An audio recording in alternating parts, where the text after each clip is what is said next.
अहमदनगर जिल्ह्यातील राहुरी तालुक्यातील मांजरी गावातून एक धक्कादायक प्रकार समोर आलाय। मांजरीतील शिवाजी बाचकर नामक व्यक्तीनं पहिल्या बायकोकडून पुत्रप्राप्ती होत नसल्यानं दुसरं लग्न केलं। यामध्ये पहिल्या पत्नीकडून शिवाजी बाचकरला 6 मुली झाल्या, ज्यापैकी 5 मुलींचा विवाह झालाय आणि 6वी मुलगी सीमा ही 10वीत शिक्षण घेतीये। सीमाला तिची सावत्र आई, सावत्र भाऊ आणि सख्या वडिलांनी अमानुषपणे मारहाण करत खोलीत डांबून ठेवलं होतं। दरम्यान हे प्रकरण अहिल्याबाई होळकर प्रतिष्ठानच्या लक्षात आल्यानं मुलीला घरातून बाहेर काढत नगरच्या जिल्हा रुग्णालयात सीमाला उपचारार्थ दाखल करण्यात आलंय। दुसऱ्या पत्नीकडून शिवाजी बाचकरला 2 मुलं आहेत। सीमाला झालेल्या मारहाणीत सीमाच्या मज्जातंतूला जबर मारहाण झाली आहे, त्यामुळे तिला बसणंही अवघड बनलंय। आम्ही सर्वजण त्यांच्या घरी गेलो। आम्ही वस्तुस्थिती बघितल्यानंतर एक 7x8च्या खोलीमध्ये एक खितपत पडलेली मुलगी का तिच्यावर घरचे कुठल्याही प्रकारचा उपचार करायला तयार नाही, कारण त्या मुलीला सावत्र एक 2 भाऊ आहेत आणि या मुलीला 5 बहिणी आहेत। त्यामुळे घरचे उपचार करायला तयार नाही, तू मरून जा, तू आम्हाला नकोशी, त्यामुळे ते तिला हिणवतात आणि त्या मुलींनी मागच्या महिन्यात पण आत्महत्येचा प्रयत्न केला। तर आम्ही आज सकाळी 108ला फोन करून ती मुलगी इथं सिव्हिल हॉस्पिटलला ॲडमिट केली आणि आम्ही सर्व समाजसेवी संघटना आहेत त्यांना आम्ही म्हणजे आवाहन करू इच्छितो की या मुलीला उपचाराची नितांत गरज आहे।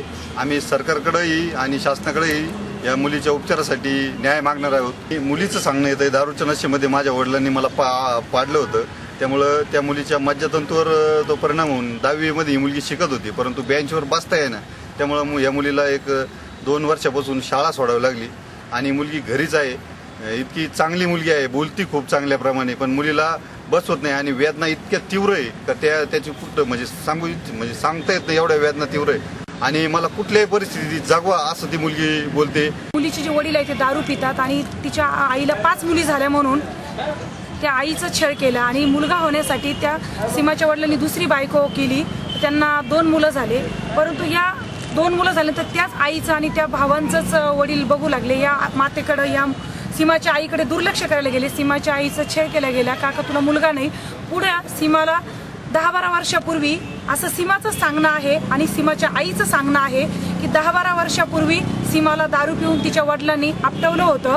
त्या आपटण्यातून तिच्या मज्जातंतूला भयान मार लागला, त्यामुळे ती मुलगी एक आधू झाली आणि 7वी पर्यंत तिनं कसं बसं शिक्षण 10वी पर्यंत घेतलं, परंतु 10वी नंतर तिला बेंचवर बसता येणार आणि तिला उपचारही मिळाले नाही, त्यामुळे ती घरीच आहे, एका 7x7च्या खोलीत पडून आहे। परंतु एक पैशाचा परिस्थिती असताना देखील 4 एकर क्षेत्र आहे तिच्या वडिलांच्या नावावर, परंतु क्षेत्र असताना देखील ते वडील या सीमाचे वडील त्या मुलीसाठी गुंठाभर शेती पण विकायला तयार नाही, कारण मुलगी म्हणून सारख्या मुली आहे व म्हणून मुली म्हणून तिला सारखं हिणवलं जातं आणि तिच्यावर उपचार केले गेलेले नाही। या मुलीवर खूप अन्याय झाला, केवळ मुलगी झाली म्हणून तिच्या आईला सारख्या मुली झाल्या म्हणून त्या आईवर आणि त्या मुलीवर अन्याय झालेला आहे आणि त्या मुलगी म्हणून तिच्यावर उपचार केले गेलेले नाही, म्हणून त्या मुलीचं शिक्षणापासून ती वंचित झालेली आहे। आज ती मुलगी जगण्यासाठी धडपड करत आहे, जगण्यासाठी ती आज आमच्या पुढे इतक्या भयान यातना आहे की ती सांगते की फक्त मला जगवा। सीमाला होणारी अमानवी मारहाण बघून तिच्या आईनं तिला आजीकडे नेलं, मात्र आजीकडे गेल्याने पुन्हा मारहाण होईल या भीतीपोटी सीमा नरक यातनाच भोगत होती।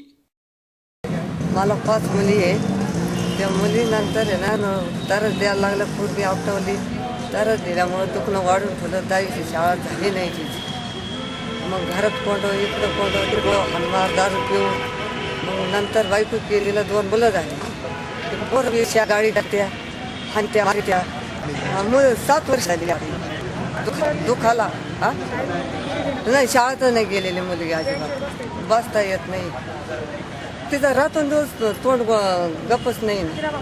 औषध केलेली आहे ती, औषध का घेतलं होतं तुम्ही?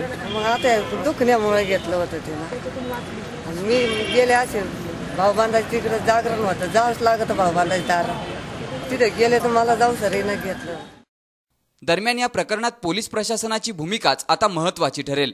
उमेर सय्यद, C24 तास, अहमदनगर।